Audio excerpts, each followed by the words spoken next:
Hello, dear students. Again, you all are welcome in our channel Maths Club. हम पढ़ रहे थे class 10 का पहला लेसन रियल नंबर्स और रियल नंबर्स की हम एक्सरसाइज नंबर 1.1 सॉल्व कर रहे थे। पार्ट फर्स्ट, सेकंड और थर्ड में हमने क्वेश्चन नंबर 4 तक सॉल्व किया है। आज हम पढ़ते हैं पार्ट नंबर 4 में क्वेश्चन नंबर 5, क्वेश्चन नंबर 6 और क्वेश्चन नंबर 7। तो चलिए स्टूडेंट्स, बिना किसी देरी के क्वेश्चन सॉल्व करना स्टार्ट करते हैं। लेकिन उससे पहले अगर आपने हमारे चैनल को सब्सक्राइब नहीं किया है तो प्लीज जाके सब्सक्राइब कीजिए और बेल आइकन को भी प्रेस कीजिए ताकि जब भी कोई वीडियो हम अपलोड करें आपको उसका नोटिफिकेशन मिल जाए और आप उसे देख पाओ, आपसे वो वीडियो मिस ना हो। तो चलिए स्टूडेंट्स, एग्जाम्पल सॉल्व करना स्टार्ट करते हैं। देखिए स्टूडेंट्स, क्वेश्चन नंबर 5 क्या है। Question number 5 is check whether 6 raised to power n can end with the digit 0 for any natural number n। Question is कि एक कोई नंबर है जो कौन से फॉर्म में है, वो इस फॉर्म में है, 6 raised to power n इस फॉर्म में है। और n क्या है बताओ, n कोई तो भी एक नेचुरल नंबर है। मतलब n क्या हो सकता है, 1 हो सकता है, n2 भी हो सकता है, 3 भी हो सकता है।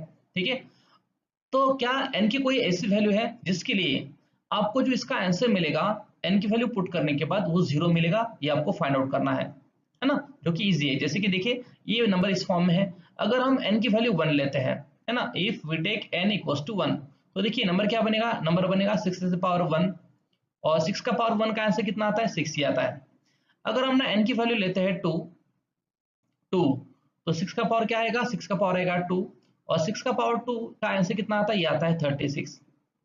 अगर हम n की वैल्यू लेते हैं 3 तो फिर क्या बनेगा बताओ, फिर बनेगा 6 का क्यूब और 6 का क्यूब कितना आएगा, 216। करेक्ट है।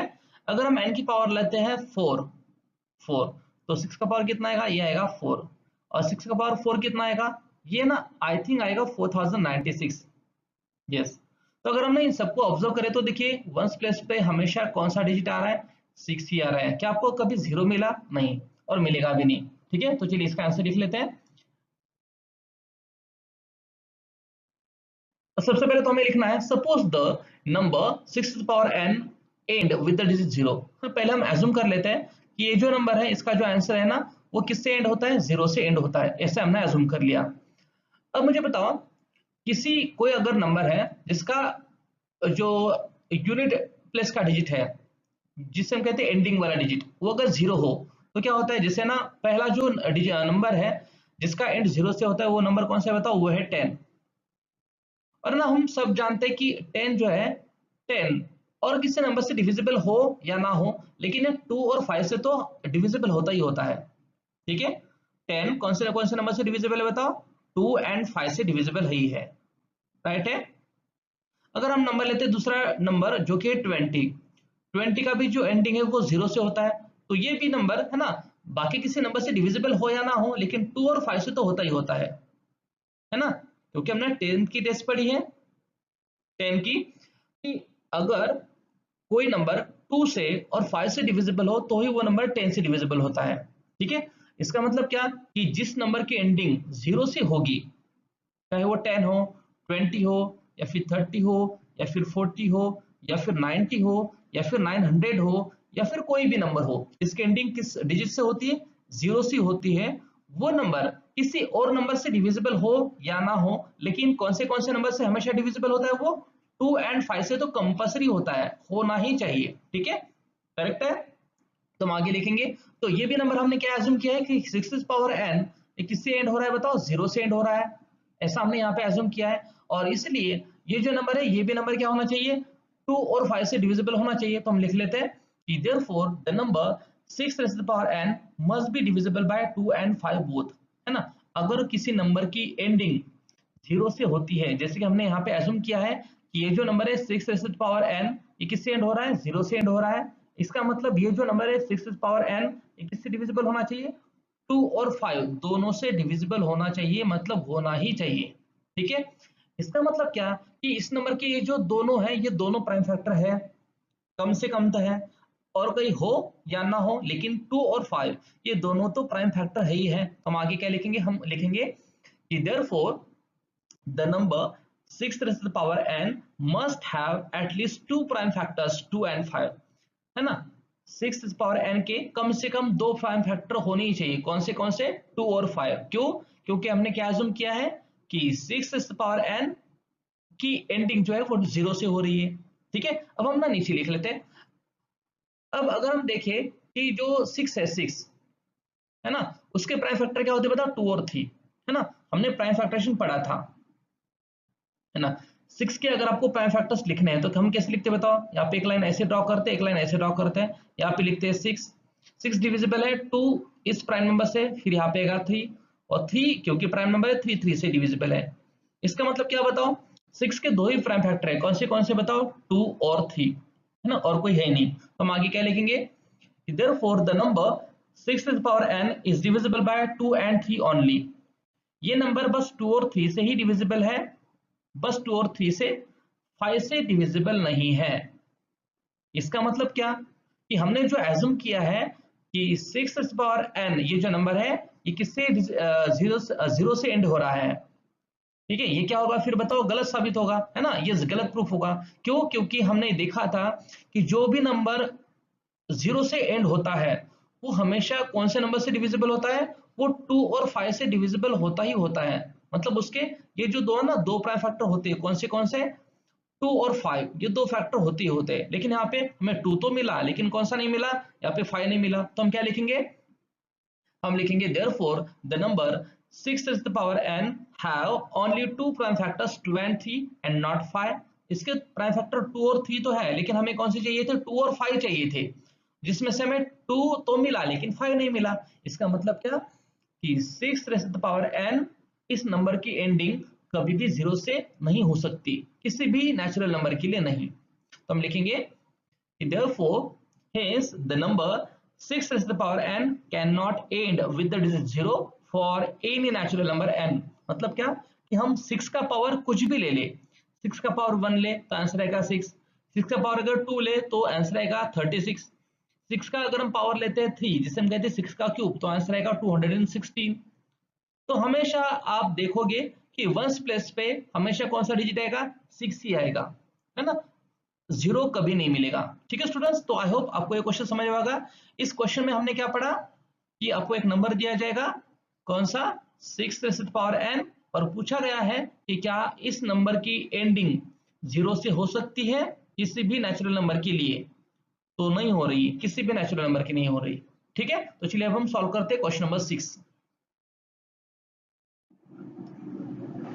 Question number 6 is explain why 7 multiplied by 11 multiplied by 13 plus 13 and 7 multiplied by 6 multiplied by 5 multiplied by 4 multiplied by 3 multiplied by 2 multiplied by 1 plus 1 sorry plus 5 are composite number। ये दोनों number composite क्यों है, तो हम एक एक करके solve करते हैं। पहले तो ना हम ये चेक करते हैं कि ये नंबर composite क्यों है। कौन सा, 7 multiplied by 11 multiplied by 13 plus 13। तो कैसे करना है देखिए ना, बहुत ईजी है। आपको ना सबसे पहले तो ये नंबर यहाँ पे लिख लेना है ऐसे। तो हम लिखेंगे वी कैन राइट, पहला नंबर कौन सा है बताओ, पहला नंबर है 7 multiplied by 11 multiplied by 13 plus 13 equals to, इसमें से हमने क्या किया, 13 को कॉमन निकाला, है ना। अगर हमने ये वाला ग्रुप देखे, ये और ये नंबर, इन दोनों में देखिए ना 13 कॉमन है, तो हमने क्या किया, यहाँ पे यहाँ का 13 और यहाँ का 13 निकाला कॉमन। ठीक है ना, मैं यहाँ पे ना फिर से आपको लिख के दिखाता हूँ। देखिए हमें जो नंबर दिया था वो क्या दिया था, वो दिया था 7 मल्टीप्लाइड बाय 11 मल्टीप्लाइड बाय 13। ठीक है, ये लिख लिया हमने ऐसा। फिर क्या था बताओ, फिर था प्लस, और ये जो नंबर ना, इसे हम 13 को क्या लिख सकते हैं बताओ, इसे हम लिख सकते हैं 1 मल्टीप्लाइड बाय 13।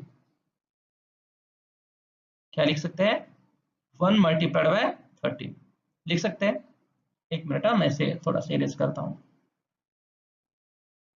एक मिनट। हाँ, इस अब मैं यहाँ पे लिखता हूँ 1 मल्टीप्लाइड बाय 13 लिख लिया। अब इक्वल्स टू, अब हम ना देखिए कि ये वाला group 7 multiplied by 11 multiplied by 13 और ये वाला ग्रुप 1 मल्टीप्लाइड बाय 13, इन दोनों में कौन कॉमन है बताइए, कौन सा नंबर कॉमन है इन दोनों में, इन दोनों नंबर में कॉमन है 13। ये 13 और ये 13 कॉमन है, तो हमने क्या किया, यहाँ पे 13 निकाला कॉमन, मल्टीप्लाइड बाय, है ना। अब बताओ ब्रैकेट में कौन कौन बचेगा, ब्रैकेट में कौन बचेगा बताओ, है ना। यहाँ पे देखिए, यहाँ पे ना 7 मल्टीप्लाइड बाय 11 रिमेनिंग रहेगा, है ना। यहाँ पे तो हम यहाँ पे लिखेंगे 7 मल्टीप्लाइड बाय 11, ठीक है। देन ये प्लस का साइन एज इट इज, और यहाँ पे कौन बाकी है बताओ, यहाँ पे बाकी है 1, तो हमने यहाँ पे लिखा 1, ठीक है स्टूडेंट्स। फिर हम आगे क्या लिखेंगे, आगे लिखेंगे हम 13 का 13 एज इट इज, और मल्टीप्लाइड बाय ये 11 7 का कितना होगा बताओ, ये होगा 77, और प्लस कितना है, प्लस है 1, और बताओ 77 प्लस 1 आंसर कितना आता है, ये आता है 78। मतलब हमारा जो आंसर आएगा वो कितना आएगा, 13 मल्टीप्लाइड बाय 78। ठीक है स्टूडेंट, समझ में आया। तो चलिए हम ना इसे भी ठीक से लिखते हैं। तो देखिए हमने क्या किया, 13 को कॉमन निकाला तो आंसर कितना आएगा, ब्रैकेट में ये जो सब का सब है ना, इसका आंसर कितना आएगा 78, जैसे हमने अभी डिस्कस किया था। इसका मतलब क्या कि ये जो नंबर है ना 7 multiplied by 11 multiplied by 13 plus 13, इसके कौन से फैक्टर है, इसके ये फैक्टर है 13 और 78। लेकिन हमने क्या देखा था कि अगर नंबर कोई प्राइम है तो उसके दो ही फैक्टर होते हैं, है ना। Prime number, prime number, each and every prime number has only two factors। किसी भी प्राइम नंबर के पास दो ही फैक्टर होते हैं, कौन से बताओ, 1 एंड इटसेल्फ। किसी भी प्राइम नंबर के दो ही फैक्टर होते हैं, जिसमें से 1 हमेशा होता ही होता है और दूसरा होता है इटसेल्फ। और यहाँ पे देखिए, यहाँ पे हमें 1 तो मिला ही नहीं, तो हम क्या लिखेंगे आगे, हम लिखेंगे we know that each and every prime number has only two factors which are 1 and itself। किसी भी प्राइम नंबर के पास दो ही फैक्टर होते हैं, वो होते हैं 1 एंड itself, ठीक है। अब itself तो ठीक है, लेकिन यहाँ पे हमें 1 तो मिला ही नहीं। हमें यहाँ पे फैक्टर क्या मिले, 13 और 78। दोनों फैक्टर में से एक नंबर क्या होना चाहिए, 1 होना ही होना चाहिए, है ना। और इसलिए हम क्या लिखेंगे कि यहाँ पे ये जो नंबर है, ये नंबर कौन सा नंबर है बताओ, कंपोजिट नंबर है, ये प्राइम नंबर नहीं है ना। हमें ये जो नंबर मिला था इसे हमने इसे सॉल्व किया, फिर हमें यहाँ पे मिला 13 मल्टीप्लाइड बाय 78। फिर हमने देखा था कि जो प्राइम नंबर होता है, प्राइम नंबर के हमेशा दो ही फैक्टर होते हैं, जिसमें से एक फैक्टर होता है 1 और दूसरा फैक्टर होता है वो खुद। जैसे कि ना 13 प्राइम नंबर है, 13 1 3 13, ठीक है। तो 13 के दो ही फैक्टर आते हैं, 1 और खुद 13। या फिर हम ना अगर नंबर ले 17, 17 के भी बस दो ही फैक्टर होते हैं, ये पहला होता है 1 और दूसरा होता है वो खुद, मतलब 17। लेकिन हमें ना यहाँ पे ये जो नंबर मिला है 13 मल्टीप्लाई बाय 78, ये तो ठीक है, ये खुद मिल गया, लेकिन उसके साथ हमें जो दूसरा नंबर चाहिए था 1, वो हमें मिला ही नहीं, है ना। तो हम आगे क्या लिखेंगे, आगे लिखेंगे हम कि ये नंबर कौन सा नंबर नहीं, स्टूडेंट्स, हाँ ये नंबर कौन सा नंबर नहीं है, ये नंबर प्राइम नंबर नहीं है। और प्राइम नंबर नहीं तो कौन सा नंबर बताइए, कॉम्पोजिट नंबर है। तो हम क्या लिखेंगे, but given number has two factors 13 and 78, जिसमें एक फैक्टर 1 होना चाहिए था जो नहीं है। तो हम आगे लिखेंगे कि hence the number 7 multiplied by 11 multiplied by 13 plus 13 is a composite number and not prime. ये नंबर प्राइम नंबर नहीं है, ठीक है स्टूडेंट्स।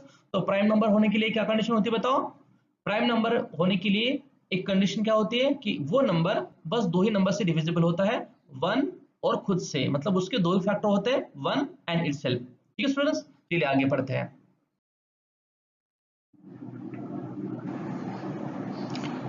नाउ अब जो सेकंड नंबर था हमें दिया हुआ वो क्या था, 7 multiplied by 6 multiplied by 5 multiplied by 4 multiplied by 3 multiplied by 2 multiplied by 1 plus 5। तो ना इसे हम कैसे लिख सकते हैं, देखिए ये जो ना नंबर दिया हुआ इसे हम ना ऐसा लिख सकते हैं 7, इसे तो हम एज इट इज लिखेंगे 7 multiplied by 6 multiplied by 5 multiplied by 4 multiplied by 3 multiplied by 2 then multiplied by 1 as it is यहां तक, फिर है प्लस, फिर ना मैं इस 5 को लिखता हूं 5 मल्टीप्लाइड बाय 1, चलेगा, ठीक है यहां तक। अब हमारे पास ना देखिए दो ग्रुप है, पहला ग्रुप कौन सा है, देखिए ये वाला 7 multiply by 6 multiply by 5 multiply by 4 multiply by 3 multiply by 2 multiply by 1, ठीक है, फिर प्लस का साइन। और जो सेकंड ग्रुप है वो है 5 का, 5 को हमने लिखा है यहाँ पे 5 मल्टीप्लाइड बाय 1, ठीक है। अब आपको देखना है ना इन दोनों में कॉमन कौन है, कौन सा ऐसा नंबर है जो कॉमन है। तो देखिए ना यहाँ पे भी 5 है और यहाँ पे भी 5 है, दोनों जगह पे 5 है। तो हमने क्या किया, हमने 5 निकाला कॉमन, तो मैं यहाँ पे ना 5 कॉमन लिख लेता हूँ, फिर मल्टीप्लाइड बाय। अब देखना है आपको ब्रैकेट में कौन बचेगा। हम ना ब्रैकेट में देखते हैं कौन सा नंबर बचेगा। कौन सा नंबर बचा बताओ। 7 multiplied by 6 multiplied by 4 multiplied by 3 multiplied by 2 multiplied by 1, और यहाँ पे कौन बताओ 1। तो हम यहाँ पे लिख लेते हैं 7 multiplied by 6 multiplied by 4 multiplied by 3 multiplied by 2, है ना। वैसे तो 1 भी लिखने की जरूरत नहीं तो लिख लेते, लेकिन मल्टीप्लाइड बाय 1 और प्लस कौन बताओ +1 और ब्रैकेट क्लोज। ठीक है। अब अगेन इक्वल्स टू, अब हमने 5 को एज इट इज लिखा, फिर मल्टीप्लाइड बाय। अब देख लेते ब्रैकेट में जो है ना ये ब्रैकेट, इसका पूरा आंसर कितना आएगा, देख लेते कितना आएगा। देखिए 1 2 जा 2, 2 3 जा 6, 6 4 जा 24, 24 6 जा कितना आएगा, 24 6 जा 144, 144 7 जा। तो देख लेते हैं यहाँ पे 144 मल्टीप्लाइड बाय 7 आंसर कितना आता है। अगर हम 144 को 7 से मल्टीप्लाई करें तो आंसर कितना आएगा, 7 4 जा 28 का 8 कैरी कितना आएगा 2, 7 4 जा 28, 28 प्लस 2 30, 30 का 0 कैरी आएगा 3, 7 1 जा 7, 7 प्लस 3 कितना आएगा 10, मतलब 1008, और उसमें आपको 1 जोड़ देना है, मतलब 1008 प्लस कितना 1। तो 1008 प्लस 1 कितना होगा, ये होगा 1009, मतलब हम क्या लिखेंगे इक्वल्स टू 5 मल्टीप्लाइड बाय 1009। तो यहाँ पे देखिए, यहाँ पे भी ना ये जो नंबर था ये पूरा का पूरा नंबर ये है ना, इस नंबर के हमें कितने फैक्टर्स मिले, 2 फैक्टर्स मिले हैं। कौन से बताओ, ये आपको 2 फैक्टर्स मिले हैं 5 एंड 1009, है ना। कौन से 2 फैक्टर मिले हैं, 5 मल्टीप्लाइड बाय 1009। इसका मतलब क्या कि ये जो नंबर हमें दिया था सेकंड वाला, इस नंबर के 2 फैक्टर है। कौन से बताओ, 5 और 1009। लेकिन हमने अभी क्या पढ़ी थी प्राइम नंबर की डेफिनेशन, कि प्राइम नंबर के पास 2 ही फैक्टर होता है और उसमें से एक फैक्टर कौन होता है 1, लेकिन हमें यहाँ पे 1 तो मिला ही नहीं है, राइट है। इसका मतलब क्या बताओ, ये भी नंबर कौन सा नंबर नहीं है, प्राइम नंबर नहीं है, क्योंकि इसके 2 फैक्टर मिले आपको 5 और 1009। किसी भी प्राइम नंबर के 2 ही फैक्टर होते हैं, उसमें से एक क्या होता है बताओ 1, 1 होता ही होता है ना, दूसरा, और दूसरा फैक्टर कौन सा है बताओ खुद। ठीक है, तो चलिए लिख लेते हैं इसे, मैं ना अभी इसे इरेज कर देता हूं।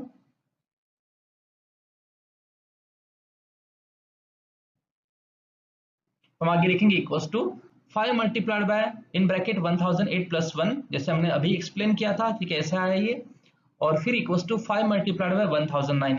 इसका मतलब क्या कि ये जो नंबर है ना 7 multiplied by 6 multiplied by 5 multiplied by 4 multiplied by 3 multiplied by 2 multiplied by 1 और प्लस 5, इसके ये 2 फैक्टर है। कौन से बताओ, पहला फैक्टर है 5 और सेकंड फैक्टर है 1009।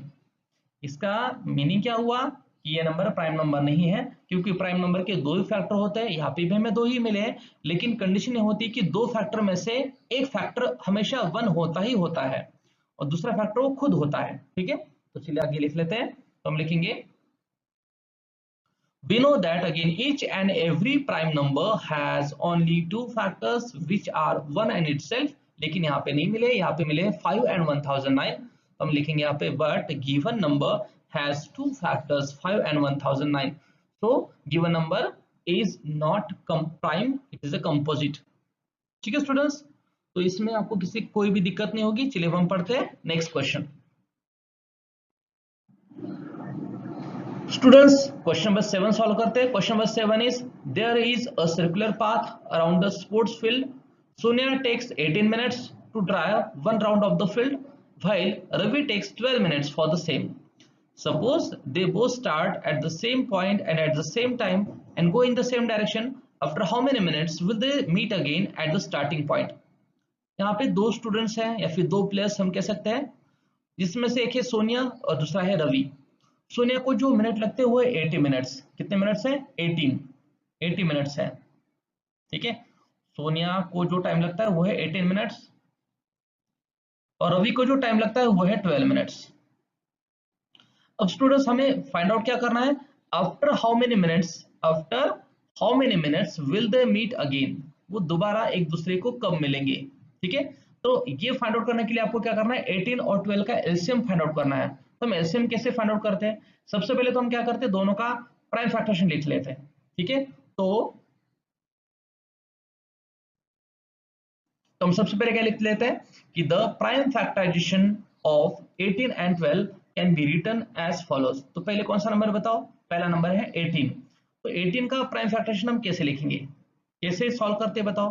तो हमने ऐसे यहाँ पे एक लाइन वर्टिकल ड्रॉ करते हैं और एक लाइन ड्रॉ करते हैं हॉरिजॉन्टल, और यहाँ पे नंबर लिख लेते हैं 18। अब बताओ 18 कौन से प्राइम नंबर से डिविजिबल है, 2 से डिविजिबल है। जब हम 18 को 2 से डिवाइड करेंगे तो नीचे क्या बचेगा, नीचे बचेगा 9। अब 9 कौन से प्राइम नंबर से डिविजिबल है, 3 से डिविजिबल है, तो हम यहाँ पे लिखेंगे 3। तो नीचे क्या बचेगा बताओ, नीचे बचेगा 3, 3 3 जा 9, करेक्ट है कि 3 खुद प्राइम नंबर है, तो 3 तो 3 से ही डिविजिबल होगा, तो हम यहाँ पे लिख लेते हैं 3। तो नीचे क्या बचेगा बताओ 1। तो हमें ना 80 का प्राइम फैक्टरेशन मिल गया। 80 का प्राइम फैक्टरेशन बताओ क्या है, 2 मिला है हमें एक बार, मतलब 2 का पावर होगा 1, और 3 हमें मिला है 2 बार, 3 और 3, तो 3 का पावर क्या होगा 2। तो लिख लेते हैं 18 इक्वल्स टू 2 का पावर 1 मल्टीप्लाइड बाय 3 का स्क्वायर। ठीक है स्टूडेंट्स, समझ में आएगा। अब जो सेकंड नंबर है वो क्या है बताओ, वो है 12।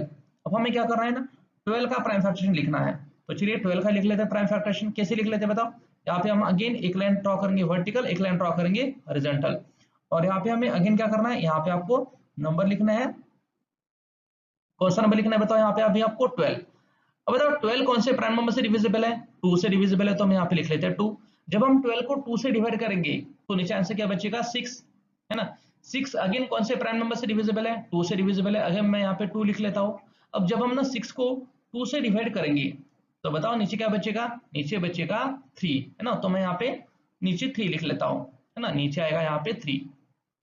अब 3 देखिए ना, 3 क्या है, खुद प्राइम नंबर है, तो 3 तो 3 से डिविजिबल होगा, तो मैं यहाँ पे लिख लेता हूँ 3।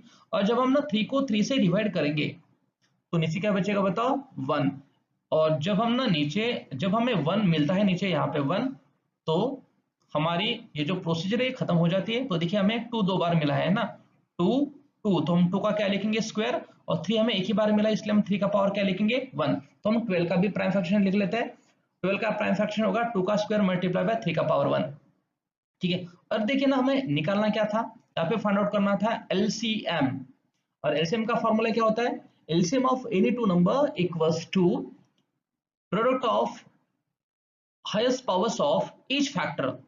अब हम ना इस नंबर, यहाँ पे अगर इसका प्राइम फैक्टरेशन देखें जो हमने यहाँ पे लिखा है, इसमें देखिए 2 ही नंबर प्राइम नंबर है। कौन से बताओ, 2 और 3। क्या 2 और 3 के अलावा कोई और प्राइम नंबर यहाँ पे है प्रेजेंट, है ही नहीं। 2 ही नंबर है, कौन से बताओ, 2 और 3। तो सबसे पहले तो आपको क्या लिखना होता है, यहाँ पे 2 और 3 लिखना होता है। तो मैंने यहाँ पे 2 और 3 लिख लिया, यहाँ पे लिख लिया 2 और 3, है ना। एक मिनट है, मैं सब इरेज कर देता हूँ ताकि आपको अच्छे से समझ में आए। तो जब हम इसका एलसीएम लिख लेते हैं, है ना, एलसीएम ऑफ 18 एंड 12,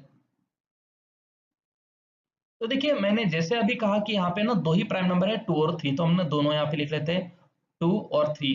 अब प्राइम नंबर तो लिख लिए, अब क्या देखना है, प्राइम फैक्टर लिखने के बाद क्या देखना है, पावर। और हमें कौन से लेने होते हैं, हाईएस्ट। अब देखिए ना 2 यहाँ पे भी है, 2 यहाँ पे भी है, लेकिन इस 2 का जो पावर है वो 1 है, और ये जो 2 है ना इसका पावर 2 है। तो कौन सा पावर बड़ा है, 1 बड़ा है या यहाँ पे 2 बड़ा है, ऑब्वियसली 2 बड़ा है। तो हम 2 का पावर क्या लेंगे, हम 2 का पावर लेंगे 2। ठीक है, तो हम यहाँ पे लिख लेते हैं 2 का पावर 2। ठीक है स्टूडेंट्स, समझ में आएगा आपको ये। अब देख लेते 3। अब हमारे पास में दूसरा जो फैक्टर है वो है 3। देखिए 3 यहाँ पे भी है, 3 यहाँ पे भी है, लेकिन यहाँ पे जो 3 का पावर है वो 2 है, और यहाँ पे जो 3 का पावर है वो 1 है। तो 3 का पावर कौन सा बड़ा है, 2 बड़ा है या 1, ऑब्वियसली 2। तो हमें 3 का पावर यहाँ पे क्या लेना है, 2 लेना है। ठीक है स्टूडेंट्स, तो लिख लेते हैं यहाँ पे 3 का पावर क्या होगा 2। और अब हमें करना है इसे सॉल्व। तो 2 का स्क्वायर कितना होगा, 2 का स्क्वायर होगा यहाँ पे 4, और 3 का स्क्वायर कितना होगा 9, और फिर 4 और 9 को एक दूसरे के साथ मल्टीप्लाई करना है, और हमें ऐसे कितना मिलेगा 36। इसका मतलब ये जो दोनों स्टूडेंट्स हैं या फिर प्लेयर्स हैं, कौन कौन, सोनिया और रवि, ये एक दूसरे को फिर से कब मिलेंगे, आफ्टर 36 मिनट्स, आफ्टर 36 मिनट्स। तो चलिए लिख लेते हैं।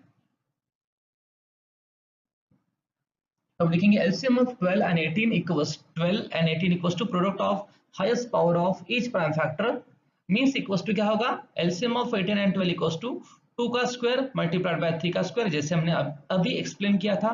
तो 2 का स्क्वायर बनेगा 4, 3 का स्क्वायर बनेगा 9, और 4 9 का आंसर कितना आता है, ये आता है 36 मिनट, 36 सॉरी। इसका मतलब क्या, कि ये जो दोनों स्टूडेंट्स या फिर प्लेस है सोनिया और रवि, ये फिर से एक दूसरे को कब मिलेंगे, कितने टाइम के बाद मिलेंगे, आफ्टर 36 मिनट्स। ठीक है, तो हम फाइनली आंसर लिख लेते हैं कि hence they will meet again at the starting point after 36 minutes.